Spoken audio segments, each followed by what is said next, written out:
Welcome to the Farmwell Hub, your one-stop shop for all things related to farmer wellbeing and support.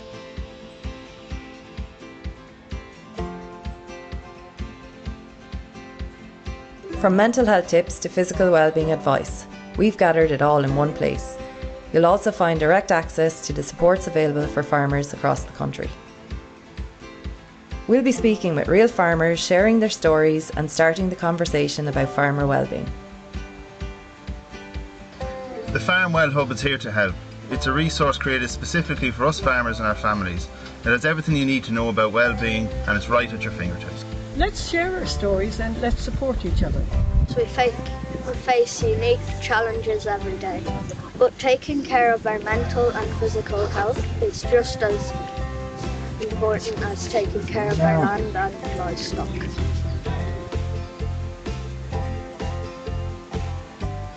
Let's share our stories, let's support each other.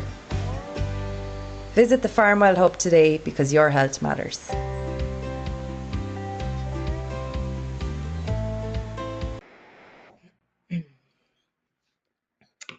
Good evening, everyone. Welcome to tonight's session. We're here to discuss healthy habits for a balanced lifestyle.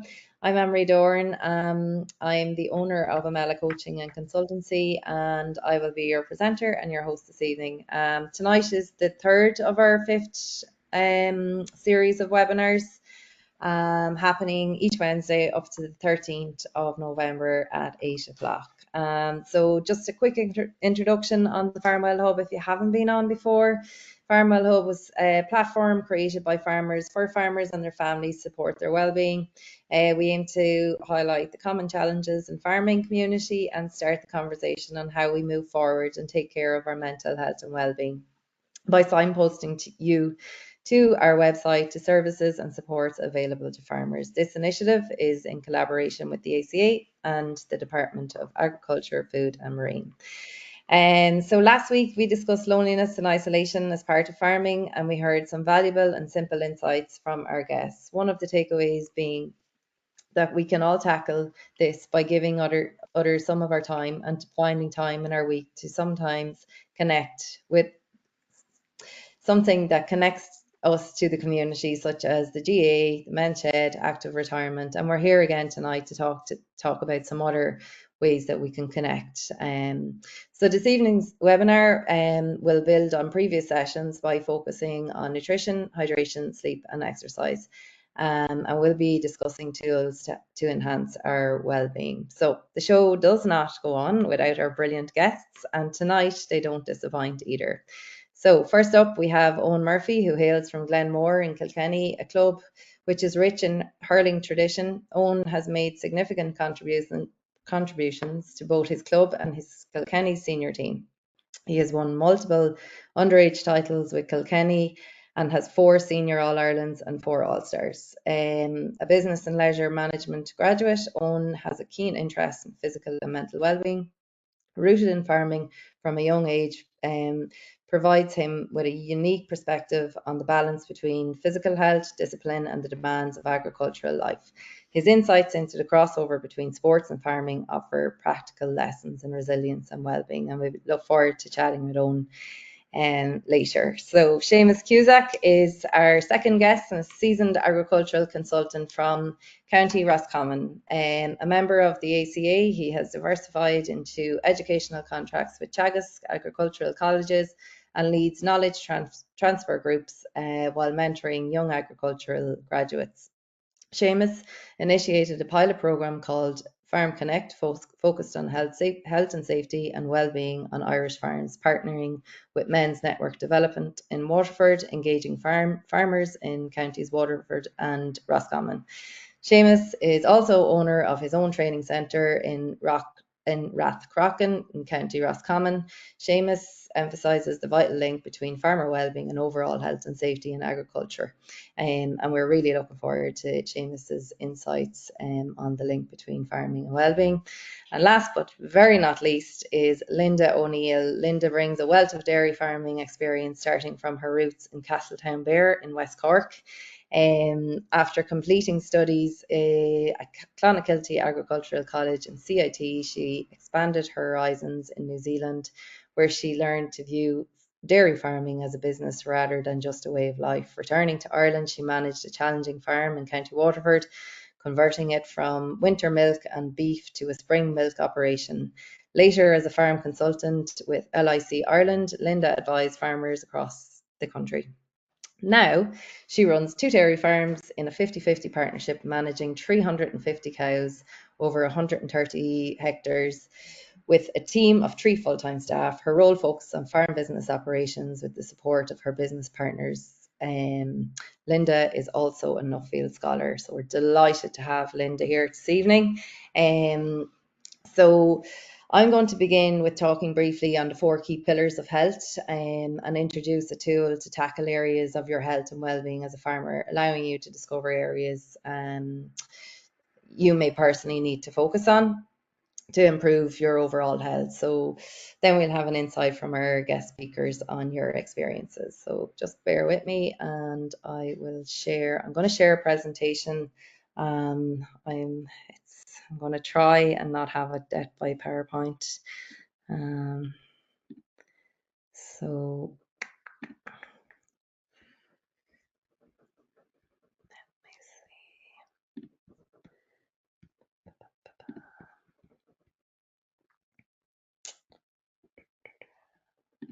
okay,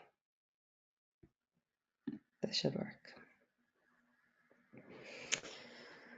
Okie dokie. So like I said, I'm going to go through some theory on this. I don't want to bore you with theory, but there are some specifics around the pillars of health that we do need to look after and talk about. And then we'll be getting into the really interesting stuff where people are sharing their stories and their real life experiences. So this is very apt, I think. So we're talking about sleep, hydration, exercise, and diet, and it's actually known as the SHED method. And so very apt for the farming community, an easy way to remember it as to what are the areas that we need to look after. It is a concept that was developed. There's books out there on it. I certainly didn't make it up. Yeah, so if you can remember it by your SHED, so it's sleep, hydration, exercise, and diet. And really what we mean by that is if we look after our SHED and we implement the key pillars, we are in turn looking after our head, which is our mental health and well-being. So I'm going to talk us, they're the 4 pillars I'm going to talk us through, and we'll get to the discussion piece. So sleep is an extremely important part of our health pillars. It's probably one that is less emphasized in any public campaigns. You'll see campaigns for healthy eating and exercise, and you'll see campaigns around drink driving and all the rest, but you don't really see any public health campaigns on sleep. And actually it's interesting because it really is the foundation of how your day is going to be, I guess. So why is the sleep important? Apart from the obvious, and the obvious being that you're going to feel rested when you wake up in the morning. There's loads of reasons, and there's so much research out there on sleep and why it's important. I've just picked out a few to emphasize. So around mental health, when we don't sleep, our body doesn't get a chance to clear its thoughts. So we need to be asleep to clear out any negative thoughts, to kind of let our mind rest and replenish for the next day ahead. It's also the same with toxins. So when we don't sleep, there is a buildup of toxins in our body, and when we don't sleep for a prolonged period of time, those toxins come together and they form diseases, and actually chronic diseases that are irreversible. Another one as well is when we sleep, we replenish our hormones. And why is that important? It's important because if we don't sleep, we're not replenishing, for instance, our satiating hormone, which is the hormone that makes us feel full. So when we don't develop that hormone and build it back up as a result of lack of sleep, well, we feel hungrier the next day. And it's actually linked to overeating and weight gain. And so that's another reason why sleep is really important. And then also the growth hormone is another hormone that will not develop if we don't take in the recommended amount of sleep. And why is that important? Because the growth hormone is the hormone that replenishes our muscles. It helps us to maintain muscle growth and grow our muscles, and that is really important, and especially in a physically demanding workplace. Also, it's really important for skin health, bone health, and organ health, as it gives our vitamins and minerals a chance to distribute around the body. So very quickly, the effects of poor sleep on our body, we have short term, medium term, and long term. Short term isn't detrimental. You'll feel tired, you'll be irritable, and you may be lacking in concentration. All things that will happen, and of course, we're going to miss out on sleep, and I know farmers in particular will miss out on sleep with different stresses and different things that might be going on the farm, like lambing and stuff like that. Then the medium term effects would be increased stress levels, weight gain, and higher risk of accidents. And that's really significant on farms or in a workplace where you've got dangerous machinery and obviously dangerous livestock that can be dangerous.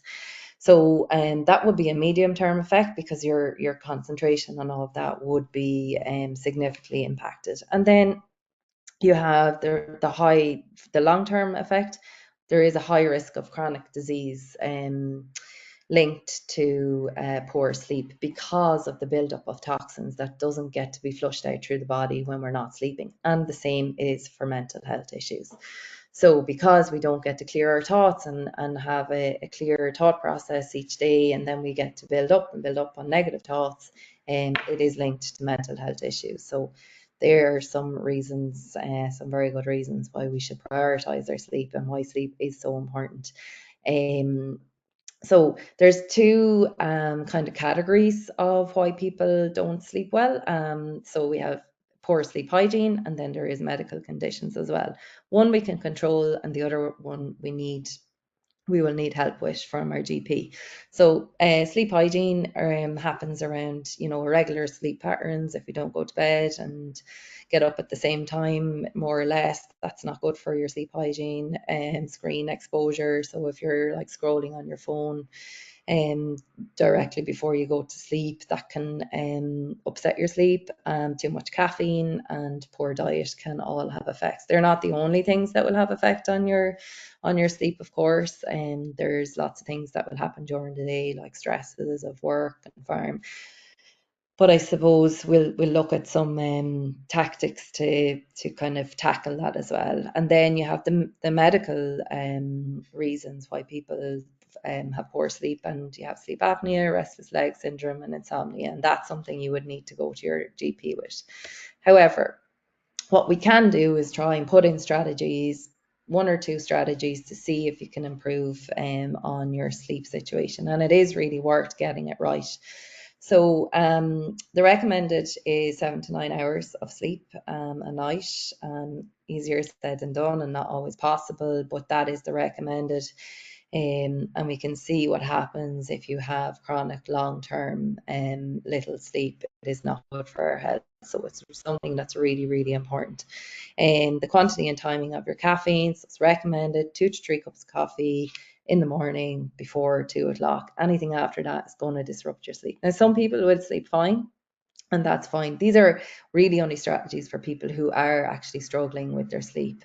You can take them or leave them, and some people don't struggle at all and they do all of these things. So it's a good idea to avoid sugary foods late at night, incorporate the other health pillars of hydration, exercise, and diet will really help. If we look after those things during the day, your sleep at night will be better. So going to bed and waking up at the same time, avoiding screens up to an hour before bedtime, and then just keeping your room nice and cool. So the second pillar of health is hydration on the shed method. So why hydration actually is a source of energy, and it also reduces tiredness. So the recommend is 2 liters of water per day, and just to spread out your intake and to obviously probably try and limit the sugary intake of fizzy drinks and stuff like that. The reason being, it gives us energy spikes and energy dips, and energy spikes are great when we're looking for the energy, but actually the dips make us feel quite low, and sometimes people can feel, if it's happening very often, very regularly, it can make you feel very, very down and down on yourself, and very tired as well. So exercise, I'm not going into the exercise science, and we all know the importance of exercise and what to do and all the rest, but just to touch on it, it's another pillar is really important. I'm not going to lecture people who are already out there doing hard labor, but some of the reasons, I suppose, to do something other than the actual physical benefits, it's the mental health benefits as well. So doing exercise does release the feel good hormone. The one thing I would say is just to find something that you do enjoy. If you don't enjoy going for a 5K run and you dread doing it, I would say don't do that, do something else. And then just a point to say that consistency is more important when it comes to exercise for your mental health over intensity. So what do I mean by that? It's like if you're to do 10 or 20 minutes a day, is much better than doing one big, massive, run or whatever, and then not doing it again for another 6 months. You're much better off starting doing 10 to 20 minutes a day and just building it up and getting that feel good hormone, particularly around your mental health, if it's going for that walk or whatever. And then it's really important, I think, to find something, and this links back into our topic last week around loneliness and isolation, to find something that allows you to have social engagement as well, and variety. It is the spice of life, I guess. Just the last pillar of health on the shed concept was diet. So diet, nutrition is extremely complicated. There's so many different, like you'll have nutrition for weight loss, you'll have nutrition for weight gain, you'll have nutrition for healthy eating, you'll have nutrition for performance, you'll have like specific nutrition for GA players or like triathletes. It's all different and it's really individual. So you're best off not to be Googling those things, because you'll get a lot of different information. And so basically, I'm just going to talk really quickly through this. This is for general nutrition, healthy eating. But I mean, if you do have any underlying issues, or you have kind of certain goals that you want to achieve, you would need to engage a nutritionist or a dietitian and to get that specific advice for you for your goals. And so I just ask you to look and say, ask yourself, am I eating the right food? Am I eating enough food? Am I eating a variety of food? That's really important. That's the one thing I'll emphasize this evening, is the variety, and the amount of colour we have in our food, because colour and variety means vitamins and minerals.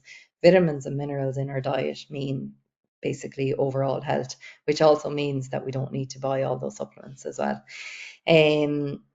And if you do feel your nutrition is really good after I just go through the next couple of slides, just take reassurance that you're doing well. I am not getting into a home economics class, by the way, but some people know lots about nutrition and some people don't. So just very quickly, carbohydrates give us energy, protein repairs muscle and growth and maintains our muscle, which is really important, especially in the physical demand of the farming. Fats will give us some energy, and then vitamins and minerals give us overall health. So I'm going to share this presentation on the website as well, so people can go back over this if they so wish to. I'm flying through it because I'm really anxious to get to the speakers. So just to give some examples of the healthy carbohydrates that we should use for energy throughout the day, these will be good examples. Again, I will share this and you can go through them. These are some good examples of healthy fats that we should have in our diet. This is the protein. Protein is really important. especially with, as I was saying, it's important for everybody, but really if you're doing physical demanding work, you want to be able to maintain your muscle mass, and even you want to be getting stronger. We can always see those people who don't have enough protein in their diet, they become a lot frailer and less able and especially on the farm. So make sure you keep up your protein intake. So just to simplify nutrition, you'll see my little rainbow there. Fruit and veg, protein, healthy fats and carbohydrates in every meal. That's what it is. You can go back over the list and add one of them onto your plate. Ask yourself what you can add to your diet. Don't ask yourself, what am I going to take away? What am I going to restrict? The question is, I'm nourishing my body, what am I going to add?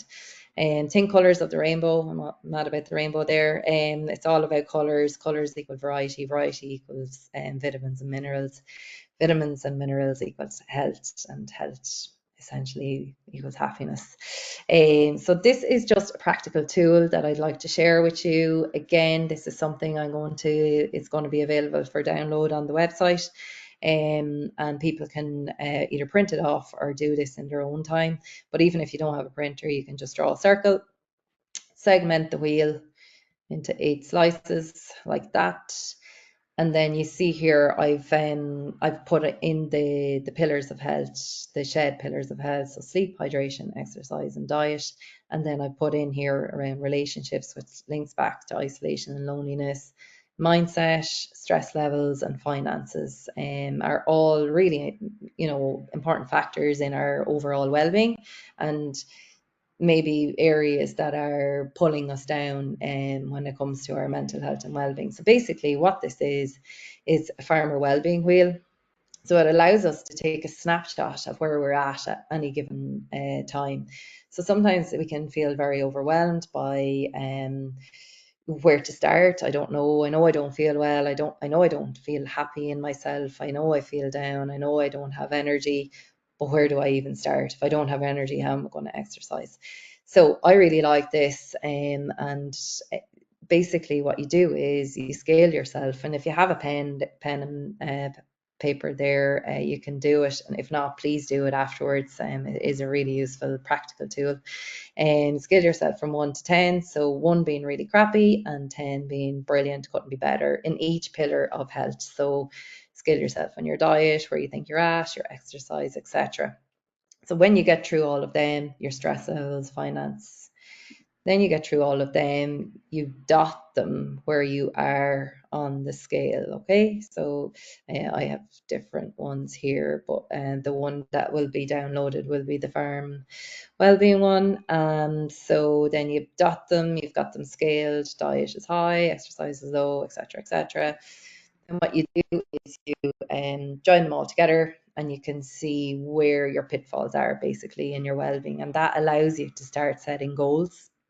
So you can see here, oh, okay, sleep is good, exercise isn't great. That's what I'm going to work on next week. I'm going to work on doing 20 minutes every second day on my exercise. And lo and behold, when we do it again, this will move up, and probably mindset will move up as a result of now you're back out exercising. So that's a really good tool. The way I explain it is, if I was to take the outer circle here and I was to bring it and I was to out on my farm tomorrow morning, and I got it and I rolled it down the yard, it would probably roll nice and smoothly the whole way down. However, if I got the inner circle and I was to roll it down, it would probably fall over very quickly. And that's where we're falling over ourselves with our well-being and areas that we need to work on. So this presentation will be up on the website for people to download as well, and to take the information I went through. So what I would ask is just ask yourself, what am I going to do to improve my well-being today? And that would be the question. And tools are brilliant if they're used. So as farmers, you'll definitely know tools are not for admiring, and they're no good. Let me just stop sharing my screen. Okay.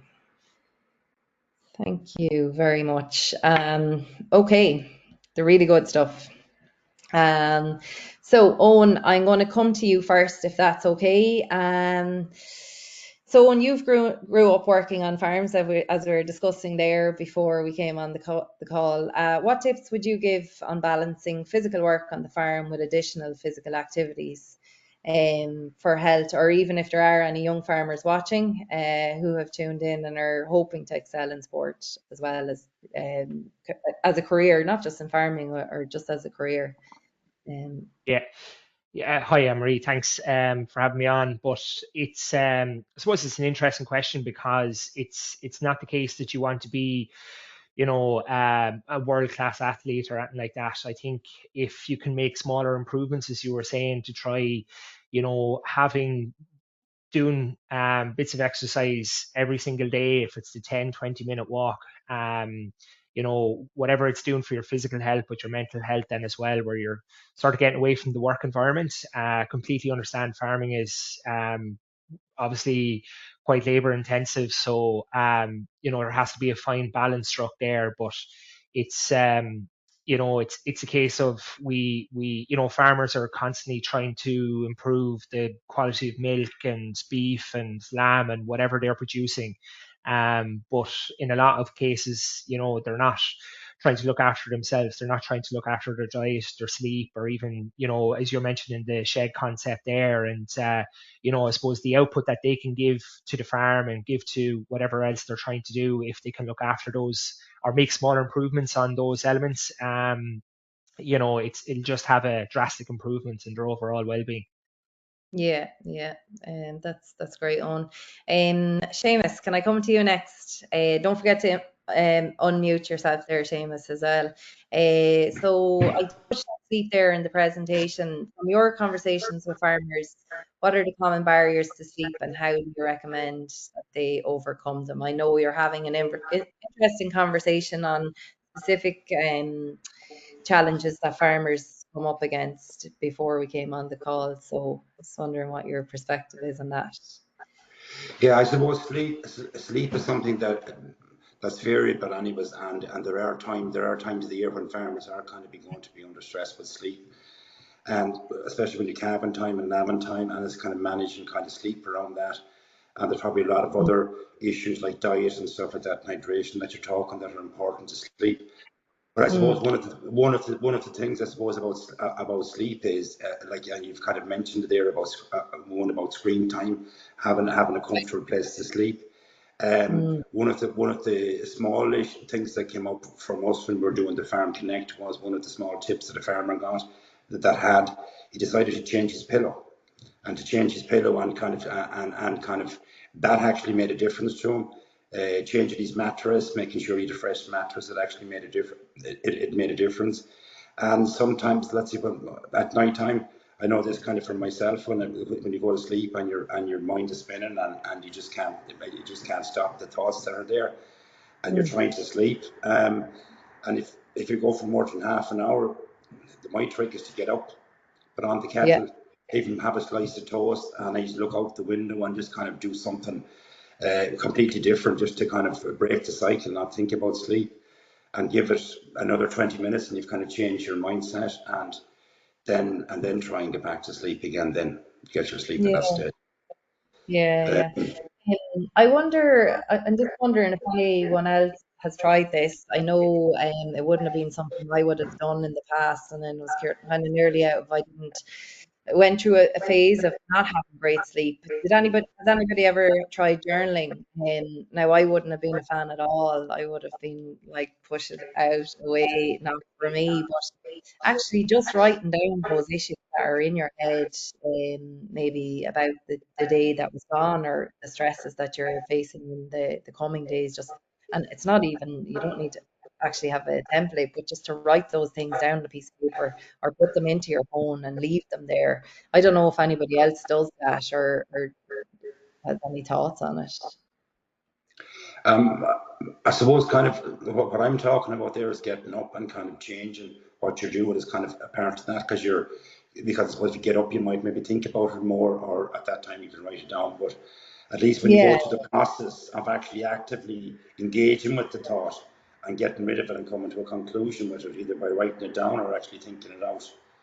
And Yeah, then yeah, coming to a same thing. conclusion on that, yeah. I know maybe someone else has thoughts on that.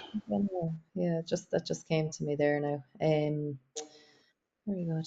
Okay, Linda, I'm going to come to you. So, as a very busy farmer yourself, how do you prioritize your health? And could you share some of your strategies that work for you as a farmer of Yeah. 350 dairy cows?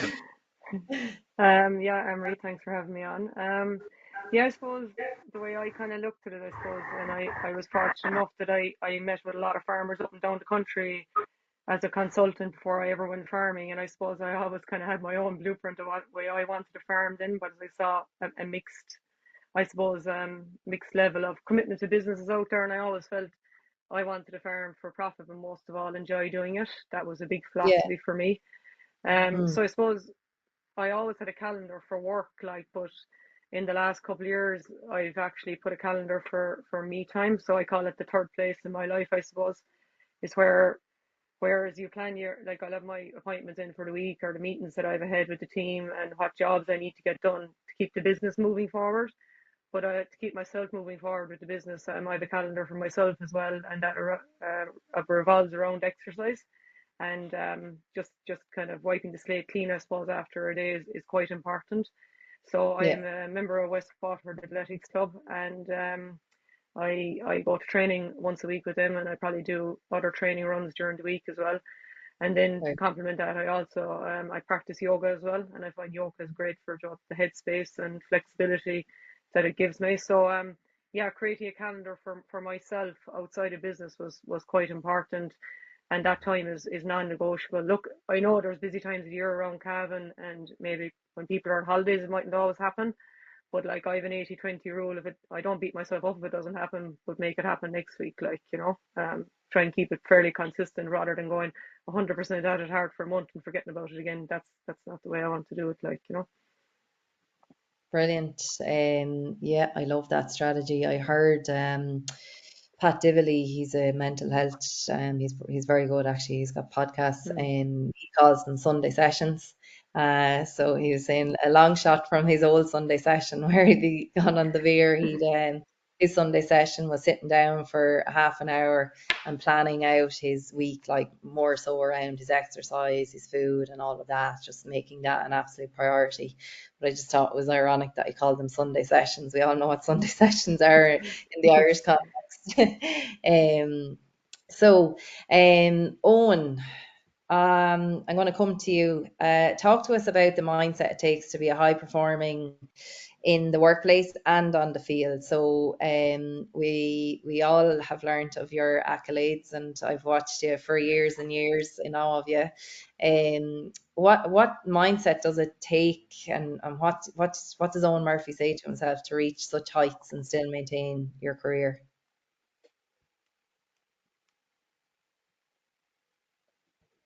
Well, you're on mute there, Owen.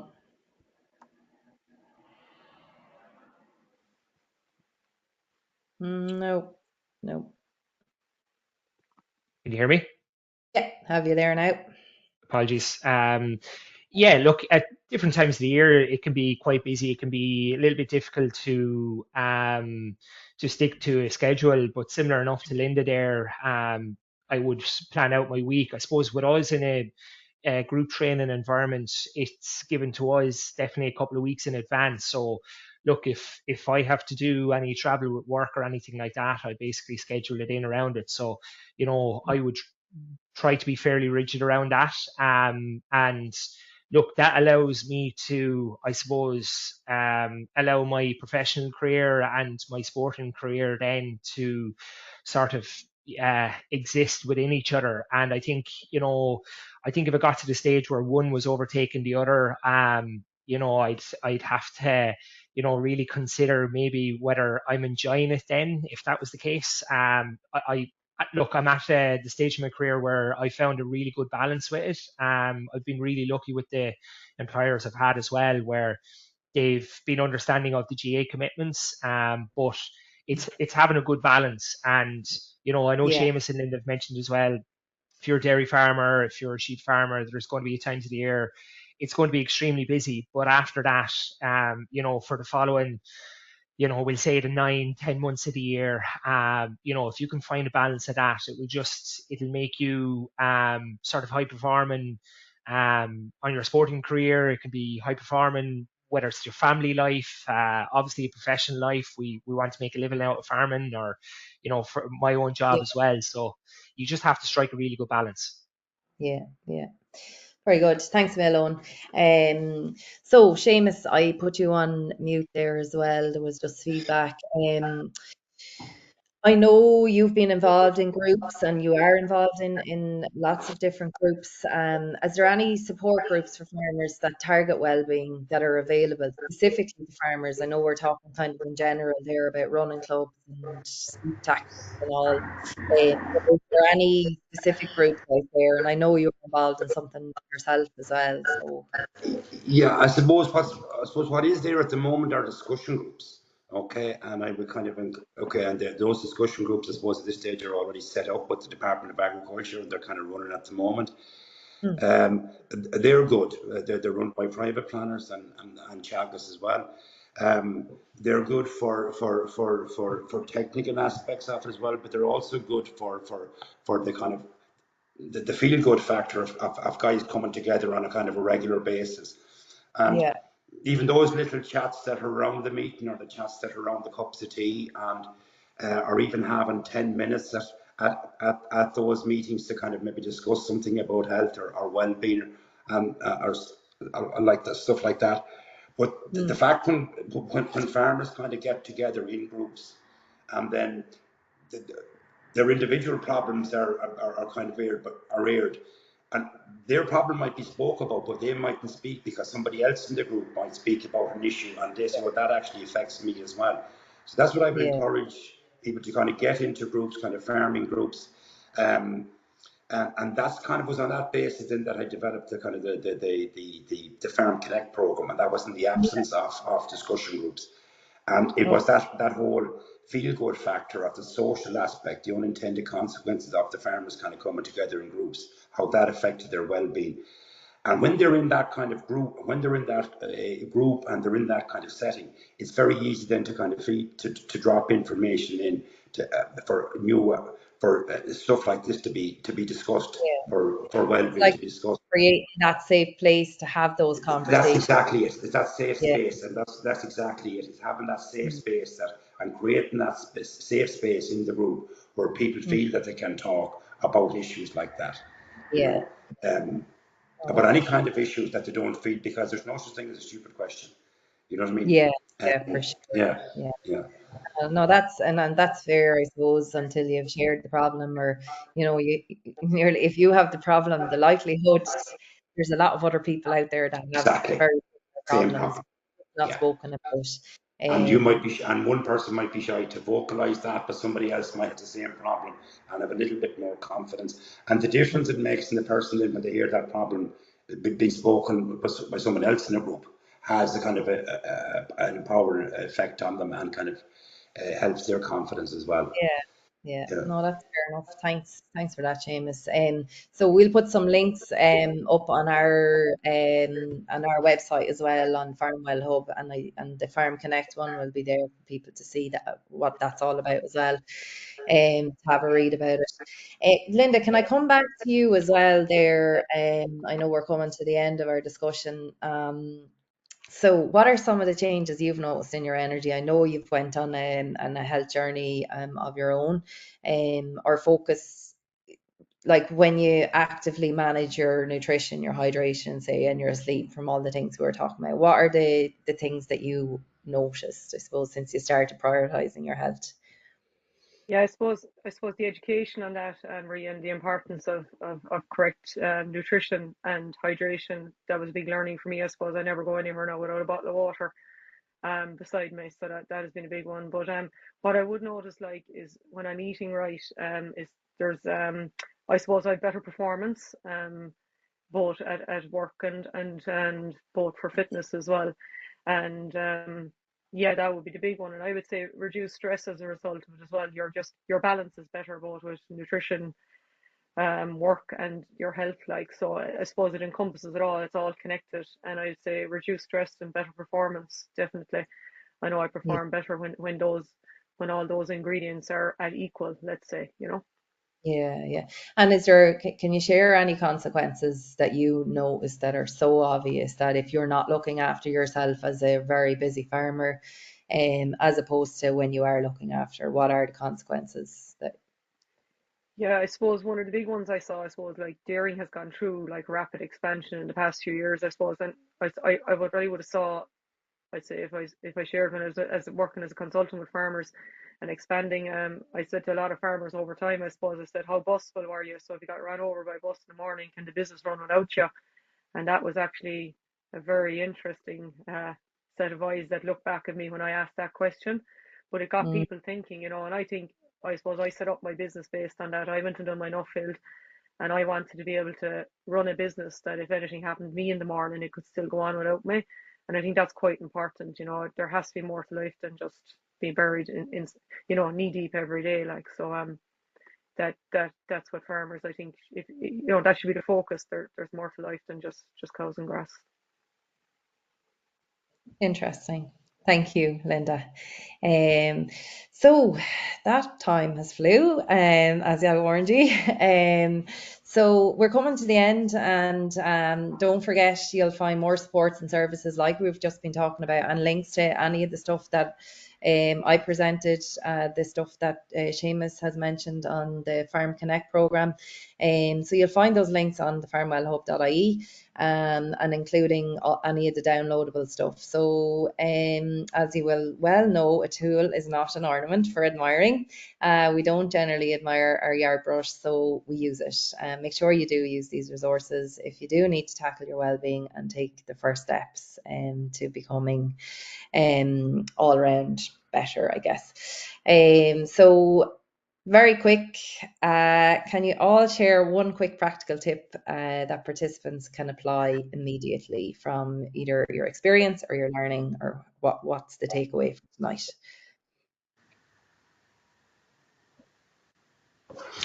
If I want to share something there, one of the big things that we got from the Farm Connect is just making a small change. If you make a small change and incrementally, that is going to increase over time. And even if that is something like just maybe cutting the sugar out of your diet or stopping treats or something like that, if you just make one small change and just start with a small change, don't have to take a big change, start with a small change and be consistent with it, my advice. Yeah, that's brilliant. Yeah. Yeah, that's a good one, Seamus. I think start having a bit of structure around the week. I'm taking Linda's one here pretty much, but you know, setting aside times where you know you're actually getting out for the exercise, that 10-20 minute walk. There's just a bit more of a structure for the week, being a little bit more proactive rather than reactive. Thanks all. And Linda? Sorry, I just lost a connection there, Emery, but I think you were asking like a take-home message, more or less, Yeah, by one take by home. what I can gather. Yeah, what I would say, I suppose, is just even take out a pen and paper and write down what's important for you, I suppose, both in business and in your family and in your health, and just see where the weaknesses are. And if you focus in on one of those areas to improve it, I'm sure within 6 months you'll be in a lot better space, like, you know. Yeah, brilliant. Thank you so much. I'm going to share one as well. I would really love if people took the time to do that farm wellbeing wheel and just had a look at where the pinch points. What is the one area you can start working on today? Because it can feel like chaos when you're not feeling well, you're not feeling happy, and it's like, where do I start? So with that said, I would like to say a huge thank you to the speakers this evening, Owen, Linda and Seamus, for sharing your insights and practical tips. And thank you to you also for joining us. Please continue this conversation and spread the word that farmers' mental health and wellbeing really does matter. Join us next week for our open conversation on hope and healing, suicide awareness and prevention. Speaking of sleep, I'm nearly ready for bed myself. And so good night and good luck. Nice.